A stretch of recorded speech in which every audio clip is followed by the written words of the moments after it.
over to Michelle Knight, who is a eviction prevention peer worker at the Social Development Center. And so Michelle can, the name says it all. She's available to help tenants, and I'll turn it over to her to explain more about what she does for people. Thank you, Michelle, for coming. Hi, everyone. I'm Michelle Knight. I am a peer support worker at Social Development Region. And a peer support worker is a person with lived experience coming together with tenants to help support tenants. So I am a tenant. I've had my own issues with landlord-tenant board and with my landlord. I understand some of the stress that tenants are facing. We do serve the marginalized community, which we are a part of. So Black community, indigenous community, LGBTQ, SP plus community. And through our work with SDC and eviction prevention, we manage to meet tenants where they're at. It's a free service. We want to help tenants understand responsibilities and how to fight for those. Doesn't mean we win, but knowing what your rights are can help empower you to fight. It can help you understand that when landlords are doing illegal practices, you can speak up. Maribel has definitely been a very strong advocate on learning her rights. Eviction prevention can help with landlord-tenant board hearings. We can help talk to your landlord. There's a more of a holistic approach that we'd like to take, because we understand that eviction isn't just one thing happening in families or individuals' lives. And it's really hard to focus on that and how to fight that and learn your rights when you're in a traumatic space of losing your home. That's what we do.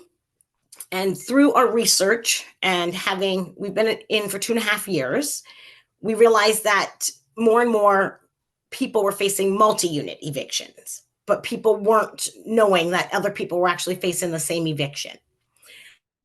So as the data collected, eviction prevention realized we need someone to come alongside and help tenants to form together, to fight, because there's more power in strength in numbers.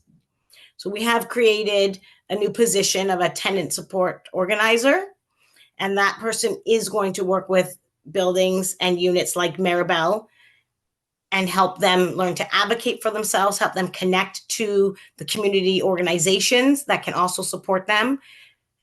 And with a more partnership group, it's easier to fight.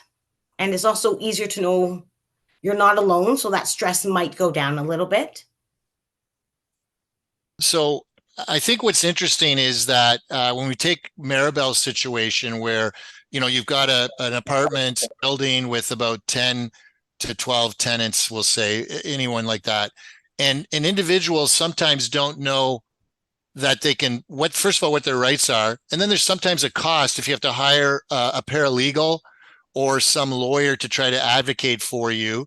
But doing it as a collective and bringing them together, the fact that you provide that service is excellent. And maybe you could just talk a little bit more about how that comes together. Yeah, so pulling the resources together. So not only financial, but also knowledge. So eviction prevention helps connect to community partnerships, and we are really connected with the community legal services. So there is still a financial component to some of that. And we have had tenants who that was a struggle for.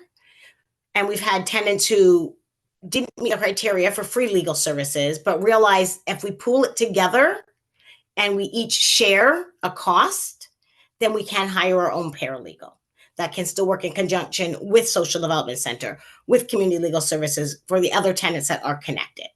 So sometimes bridging those gaps that make unaffordability a huge barrier to fighting for your rights, fighting those evictions, to try to pull in the community organizations together and work as a team to help make that a possibility.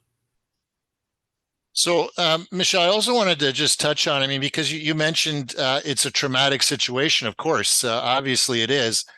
And when people go through trauma, there is the emotional mental health issues that arise that are very serious.